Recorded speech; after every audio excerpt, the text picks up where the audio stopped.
What if you allowed God to work fully in your life? What if you allowed God to work fully in your life? He had unlimited access. There was no restrictions, no limitations on what He wanted to do in your life. And you said, I'm on board. Can you think of that a second? God, I'm willing to do whatever you want. You do whatever you got for me. Some of us here would say, there's not much change in my life because I already do that. Whatever you want, God, I'm on board. And some of us would just be scared to death. Wait a minute, God, you really want total access to my life? That's a frightful thing. But that's where we are today. God asks us, what if I had unlimited access? I could do anything in your life, and you would allow me to do that. Because some of us are settling for so much less than what our God wants to do in your life. He says, I got some plans. I want to use you in a great way. Are you ready for this? And you're like, oh, no, please don't do that. That changes everything. What if you allowed God to work fully in your life? We're going to talk about Moses this morning. Because Moses was asked the same question. Like, would you allow me to do whatever in your life? I got great plans for you. We're going to go through a little bit in Exodus chapters 3 and 4. But there's a long section, so I want to summarize a little bit of it for you before we jump into the passage I have for you. Some of you guys know the story of the burning bush. Some people, I know that story. I've heard that one before. But let me give you the idea here. God's people are slaves in Egypt. And then because there was a Pharaoh that didn't know Joseph, said, what, this guy's Joseph? No, we're just going to make you guys slaves. And then there was this series of time in there that they were killing all the young boys. These babies. There's lots of ideas on why that was it. Maybe it was to appease the gods. Well, we're not going to kill our own babies. Let's get those slaves. We'll take their babies and kill them. Whatever it was, they were killing the little babies. And then in the middle of this one couple had Moses. And they said, no, we cannot give this baby up. We'll hide him. And they hid Moses, and then pretty soon he's too loud. So they brought him down to the Nile River, put him in a basket, and said, all right, no, we can't do it. We got to put him in God's hands. And he wound through the Nile River for a while and then found his way to Pharaoh's daughter, who said, it's a gift from the gods. Moses, I will adopt him almost as my own son. That was Moses. Grew up in the palace. And then he, about 40 years old, he goes back to his people just to see how they're living, and they're slaves. I didn't know the whole life of them, and all of a sudden the slave workers are beating up one of his own people, and Moses says, this is not right, and he kills them. The penalty for that is Moses said, I can't do this, and he runs away, runs to the land of Midian, and in the land of Midian he meets up with family that lives there. Becomes a shepherd. For 40 years he becomes a shepherd. Imagine, he's living in the palace and then he works as a shepherd out in the middle of wilderness area. Finds himself one day moving with the sheep, and there is this bush that's on fire. It's not burning up though. And he says, I got to check this out. And he goes and checks this out, and from the middle of the bush he hears, Moses, get your feet. Take your shoes off. Have some reverence here. You are in my presence. This is holy ground. He says, wow, this is a little bit too much for me. And he does this. And in the middle of this, God says, I have seen the oppression of my people. My people are slaves. I've seen their oppression. And you know what I'm going to do? Moses, I'm sending you to talk with Pharaoh and have Pharaoh let my people go. How many people know what Moses said? Moses said, of course, yes, right? No, he said, wait a minute. He's got his list of excuses, because we all have our excuses. Here, I'll read them off to you. He says, God, I'm a nobody. Nobody's going to listen to me. God, I don't know enough about you to be able to talk for my people. God, what if I fail? God, I don't have the necessary skills to be your representative. God, if somebody else could do this so much better. And then the last one was, God, just please send somebody else. I don't want to do it. How many excuses do we have? Maybe the better one is to say this. What is your favorite excuse when God says, hey, I got some plans for you? Would you let me work in your life? This is going to be great. Would you? I got a huge assignment for you. What's your favorite excuse? Because Moses is looking down the road saying, all right, if I go, you're asking me to stir this pot of change in a whole society, and that's just not going to work well. It's not going to work well for me. It's not going to work well for these other people. My people, no good can come of this, God. I just want to say, from my standpoint, I've used every one of those excuses that I've listed off for Moses. At some time in my life, I have used every one of them. So hopefully you're not looking up here and saying, oh, Matt always says yes. That's not the case. I'm like, let me read this story that kind of is me sometimes. It's a poem. Let me read it to you. One night I had a wondrous dream. One set of footprints there was seen, the footprints of my precious Lord, but mine were not along the shore. But then some stranger prints appeared, and I asked the Lord, what have we here? These prints are large and round and neat, but Lord, they are too big for feet. My child, he said in somber tones, for miles I carried you alone. I challenged you to walk in faith, but you refused and made me wait. You disobeyed, you would not grow. The walk of faith you would not know. So I got tired, I got fed up, and there I dropped you on your butt. Because in life there comes a time when one must fight and one must climb, when one must rise and take a stand, or leave their butt prints in the sand. I can only talk for me. I can't talk for you. I know that I have been the butt prints in the sand person on more than one occasion. God, no, don't.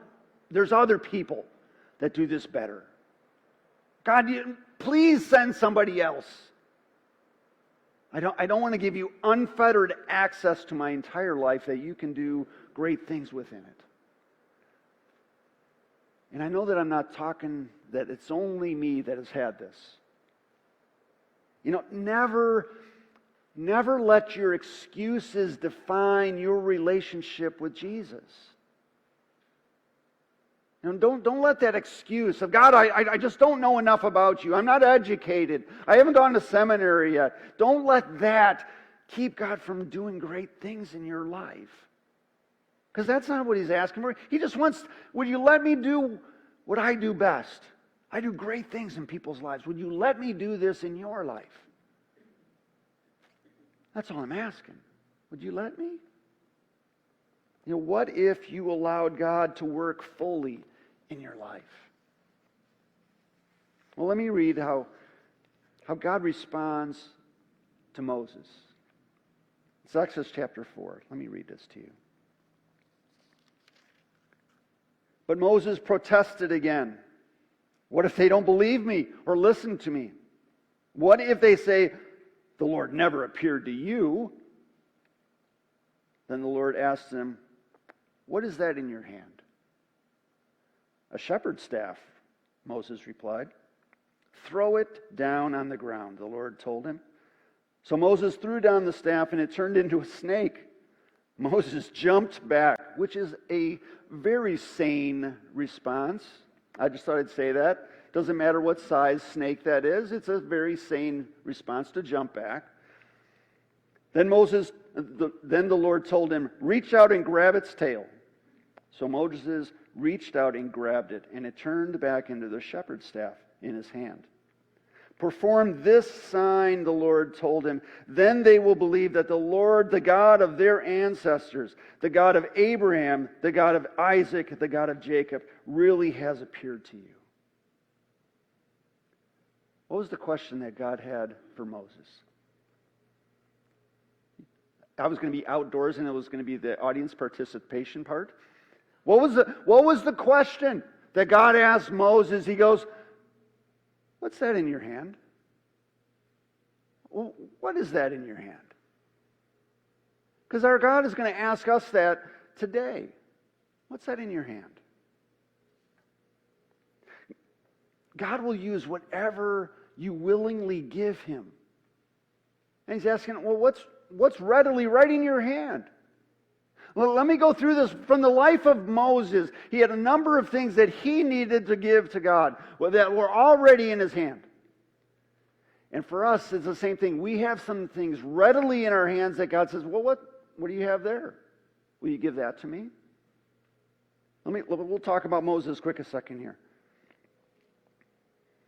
Moses gave his life experiences.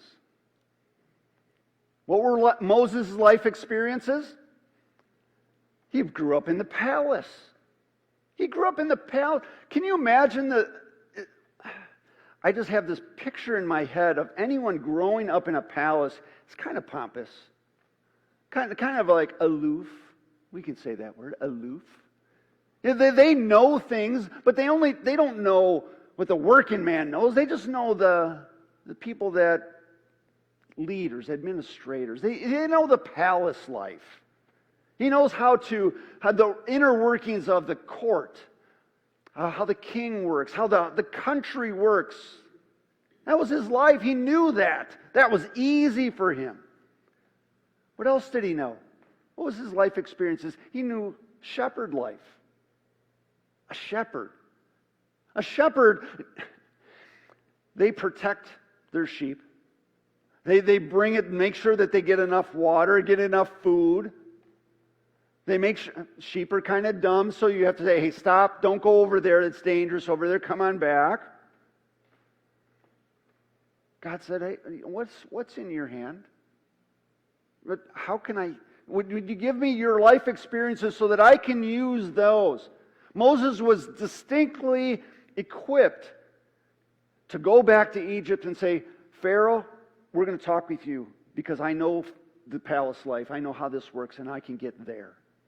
I know, God says, I will use the idea that you're a shepherd because we're going out in the desert and you're going to lead people that are almost as dumb as sheep because they don't know danger. They don't know how to get to water and to food and to stay away from things that are going to hurt them. God said, what's in your hand? I'm going to use that. You are uniquely equipped. What's in your hand? What life experiences are in your hand that God says, can I use that? I'll list off a couple. Maybe they describe you, maybe they don't. Maybe you were bullied in school. You understand people that are going through tough times because that was you. You understand that. You understand how, wherever you are, that stuff's not going to happen in your world. Bullying is not going to happen because you understand the pain that people go through. Is that in your hand? Maybe you grew up without a lot of means in your family. Your family grew up poor. You understand people who have to struggle through life. You understand those things, and you say, how can I help them? They don't have to struggle. I don't want to take it all away from them, because then it's like giving them, and they don't understand how sometimes you work for things and they mean things to you, and they build character. But you understand growing up with little. Maybe what's in your hand is you grew up with someone in your family had an addiction. You understand the family systems. You understand how it all revolves around that person, and everybody plays a role. And everybody is traumatized because they played a role in that system. You understand that. And when someone has that in their system, you say, all right, I can talk to you about this because I understand. Whether you've been that person, that addicted person, or whether you know the people that have played that. You understand those things. And God says, what's in your hand? What life experiences can I use to do great things in this world?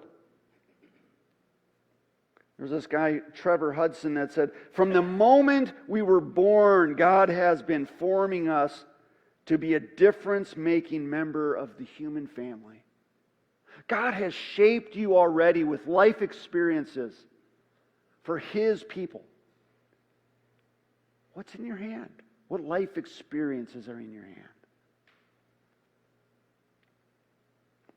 Moses also had a couple other things in his hands. He had abilities. He had great abilities. What were some of Moses? I could throw this one out here. What were some of his abilities? He knew how to lead people. He'd been around leaders all his life. When you're in the court, you see people, all right, they're in charge of this. They know how to lead this area. And you're in Pharaoh's presence. He knows how to delegate, and that's how you lead people. I know how to do these things. He was educated. We take that so much for granted. But it wasn't until modern times that everyone seems to go to college. Back then, it was maybe this amount of your society that was educated. Everybody else was a worker. Everybody knew this much in life. They didn't all learn a general degree of knowledge. You just had a specific area. If you were a brick worker, you knew bricks. You knew how to make the mortar to put it in the place. You didn't have to know how to speak any other different language. He was educated. He knew languages that other people didn't know. He knew customs from all different countries. Because there was along the trading route, people would come into Egypt from other areas, and they would tell of their religions and their customs, the gods that they worshipped. Moses knew all of that stuff. He was educated.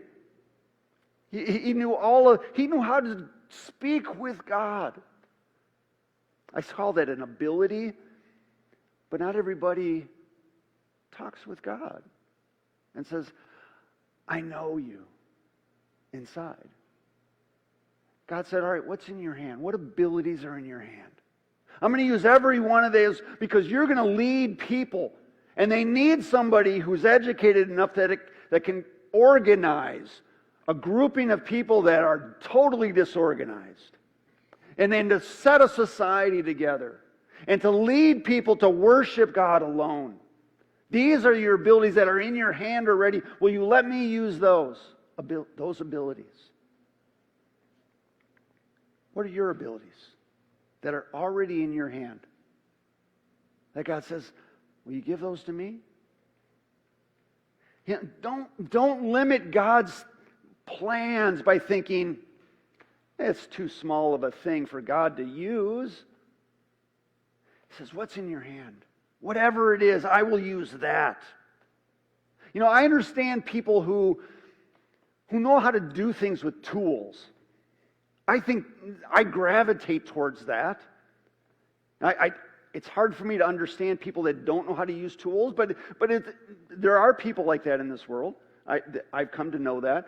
But that's an ability of some people that people often think, oh, I don't know how to do this. I'm useless. I know how to type on its keyboard. Maybe that's your ability. Or maybe it is your ability to work with tools. Maybe the people I don't understand in this world, that the people that have numbers that make sense to them, I think they're a different breed. Who are those people? But that's an ability that some people have in their hand that God says, oh, will you let me use that? Will you let me use that? There are so many people who don't know how to do their taxes. Somebody who knows numbers really easily says, I can do that in seconds. That would take hours for somebody else. God looks at that and says, what's in your hand? What abilities are in your hand that I am going to use for my people to make a difference in this world? Let me give you one other one. This was a tough one for Moses. It's a tough one for us as well. Moses had to give his inadequacies. We can call them weaknesses, but inadequacies is much more descriptive, as in, I don't know, I can't do this. I have no clue. Moses, he had his whole list of excuses because I don't know how to do this. He felt totally inadequate for God's higher purposes. He was so weak in some areas that other people were stronger. There was the part that he didn't speak well. It is not descriptive in the Bible how, whether he didn't talk well in groups, or he had a stuttering, or however it was. It doesn't say specifically because it's not the main idea of the Bible. But he had some trouble talking. The leader of your country has trouble speaking. That's a problem. That's an inadequacy for the job. And what God says is, will you give me your inadequacies as well? God, I don't know how to do this. I can't do this well. Will you give me that as well? Let me make this picture for you here. God uses whatever you willingly give Him. Whatever you willingly give Him. Even your inadequacies. Even the things like, God, I don't know how to do this. That's okay. Well, let's come to terms with that. There's many people here that have gotten involved in ministries, not because they said, oh, I know how to do this, but there was a need. And they say, all right, I'll try to do that. And it was something that they found out that they could do. But at the start of it, it was a total inadequacy. I don't know. I have no idea what I'm doing. Me being up on this stage, it started off that way. Like, I have no idea what I'm doing. God, just let me stay as a youth pastor. Kids are so much more fun anyways. No, I don't think I need to be up here. Okay. Here's my inadequacy.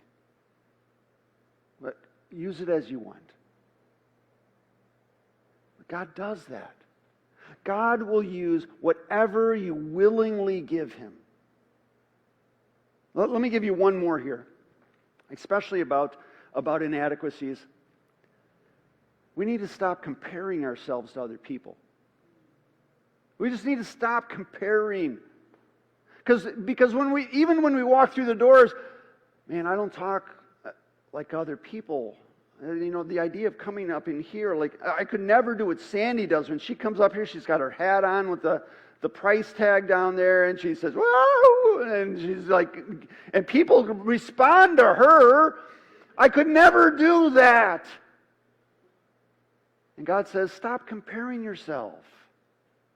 I didn't make you to be her. I made you to be you. Do we do that? Just stop. Man, I could never be up on the stage here. I don't even know how to play guitar like Jonas. But I want to. I strum or something.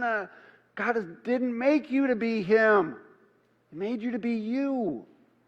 Stop comparing yourself. He's just asked you, what do you have in your hand? What is that in your hand?